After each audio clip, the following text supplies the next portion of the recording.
Chuchu Station. Platform number 3 से 20:10 पर रवाना होगी. Your attention please. Train number 561152 Guruvayur passenger will leave from Chuchu Station. Platform number 3 at 20 hours 10 minutes. നമസ്കാരം, ഞാൻ KS Balakumar, സംസ്ഥാന ധനകാര്യവും പ്രിയപ്പെട്ടവരെ ഹായ് നമസ്കാരം. എൻ്റെ ജീവിതത്തിലേക്ക് സ്വാഗതം. എൻ്റെ സുഹൃത്തുക്കളെ, ഞാൻ ഗുരുവായൂരേക്കുള്ള യാത്രയിലാണ്. അങ്ങനെ റെയിൽവേ സ്റ്റേഷനിൽ നിന്ന് ഞാൻ ഗുരുവായൂരിലേക്ക് വണ്ടി കയറുന്ന ദൃശ്യങ്ങളാണ് നിങ്ങൾ കാണുന്നത്.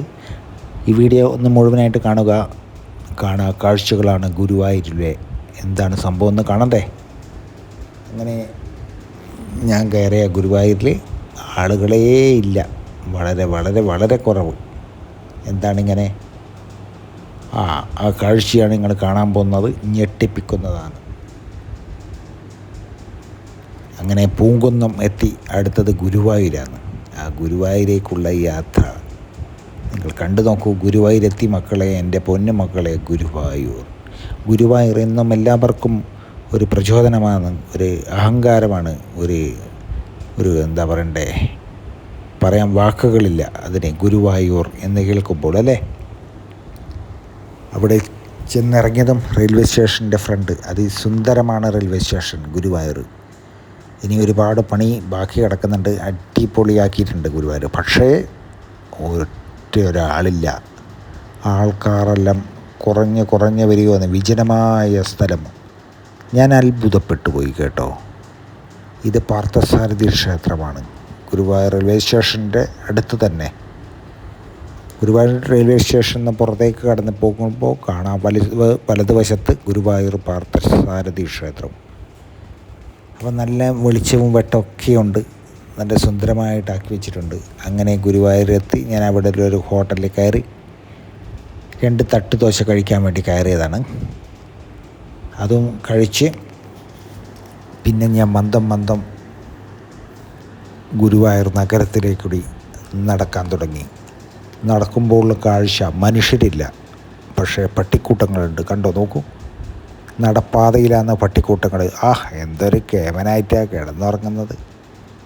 ഇപ്പുറവും ഇതാ അപ്പുറവും ഇതാ.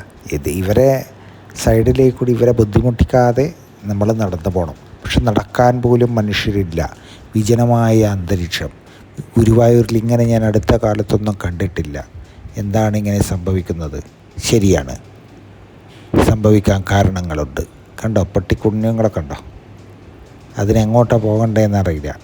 അത്രയും ഭയചിത്തതയോട് കൂടിയിട്ടാണത് പോകുന്നത്. വല്ലാത്തൊരു ഫീൽ. റോഡെല്ലാം നോക്കൂ, വിജനമായ റോഡുകൾ. നിങ്ങൾ ഭയപ്പെടുത്തുന്ന രീതിയിലുള്ള സംഭവങ്ങളാണ് ഗുരുവായൂർ നഗരത്തിലുള്ളത്. കാരണം കുറച്ചുകൂടി ഇരുട്ട് പറ്റിക്കഴിഞ്ഞാൽ തെരുവ് നായക്കൂട്ടങ്ങൾ അങ്ങിങ്ങായി ചീറിപ്പായുന്ന കാഴ്ചയാണ് കാണുന്നത്. അതുപോലെ തന്നെ വിജനമായി കിടക്കുന്ന റോഡുകളും കച്ചവട സ്ഥാപനങ്ങളും. എന്താണ് ഇതിനുള്ള ഉത്തരം? നിങ്ങൾ കണ്ടെത്തൂ, കമൻറ്റ് രേഖപ്പെടുത്തൂ. നോക്കൂ, കാഴ്ച നിങ്ങൾ നോക്കൂ. എവിടെയാണ് മനുഷ്യരുള്ളത്? വലിയ അർദ്ധരാത്രിയൊന്നുമല്ല, സാധാരണ ഒരു 8-9 മണി ആ സമയത്താണ് ഇത് വീഡിയോ ഷൂട്ട് ചെയ്തത്. എന്നിട്ടും ആൾക്കാരില്ല. എന്താണ് ഇങ്ങനെ അവസ്ഥ? കുറേ തെരുവ് മനുഷ്യർ തെരുവിൽ കിടക്കുന്നുണ്ട്. അതിൻ്റെ കാഴ്ചയും. എന്താ ചെയ്യാല്ലേ? അവരും മനുഷ്യരാണ്. പക്ഷേ എന്ത് ചെയ്യാം? അവരുടെ സാഹചര്യം അങ്ങനെയാണ്. അങ്ങനെ ഞാൻ നടക്കുമ്പോൾ കണ്ട തെരുവ് പട്ടികൾ ഒരുപാട് അങ്ങിങ്ങായിട്ട് ഓടിക്കളിക്കും. അത് ഓടിക്കളിക്കുന്ന മാത്രമല്ല, തരം കെട്ടിക്കഴിഞ്ഞാൽ ചിലപ്പോൾ കടിച്ചു കളയും. അങ്ങനെയുള്ള ഭീകരമായ അന്തരീക്ഷമാണ്. പിന്നെ ക്ഷേത്രാങ്കണം, ക്ഷേത്രത്തിന് പുറത്തെ കാഴ്ചകളാണിത്. അതായത് ഗുരുവായൂർ നഗരത്തിനോട് ചേർന്നുള്ള കാഴ്ചകൾ. അതിവിജനമായിട്ട്, മനുഷ്യർ കുറവ്. ഇങ്ങനെ അടുത്ത കാലത്തൊന്നും ഞാൻ കണ്ടിട്ടില്ല ഇതുപോലെയുള്ള അവസ്ഥ. എനിക്ക് തോന്നുന്നു ഇവിടെയുള്ള കച്ചവടക്കാർക്കെല്ലാം ഒരടി പറ്റിയിട്ടുണ്ട്. കാരണം ആൾക്കാരില്ലല്ലോ. അപ്പം കച്ചവടം കുറയും. എനിക്ക് അതാണ് തോന്നല്ലേ. അധികം കൂടുതൽ ആളുകൾ വേണ്ട. കൂടുതൽ ആളുകൾ വരുമ്പോൾ കച്ചവടം കൂടുമ്പോൾ കച്ചവടക്കാർക്ക് അഹങ്കാരം വരിക. അതുപോലെ തന്നെ ലോഡ്ജുകളിൽ ആൾക്കാർ കൂടുമ്പോൾ ഭയങ്കര ഡിമാൻഡായിരിക്കും. ഒരാൾ പോയാൽ റൂം കിട്ടൂല, അല്ലാതെ അപ്പം പോയി കഴിഞ്ഞാലും റൂം കിട്ടാൻ വലിയ പ്രയാസം. മെജോറിറ്റി നോക്കൂ എന്താണ് കാര്യങ്ങളെല്ലാം. ഇതൊക്കെയാണ് ഇവിടെ നടക്കുന്നത്. അപ്പോൾ തെരുവിൽ നായ കണ്ട നടുക്ക് കിടക്കുന്ന സുന്ദരമായിട്ട്. അപ്പം ആൾക്കാർ കൂടുതൽ വേണമെന്നില്ല.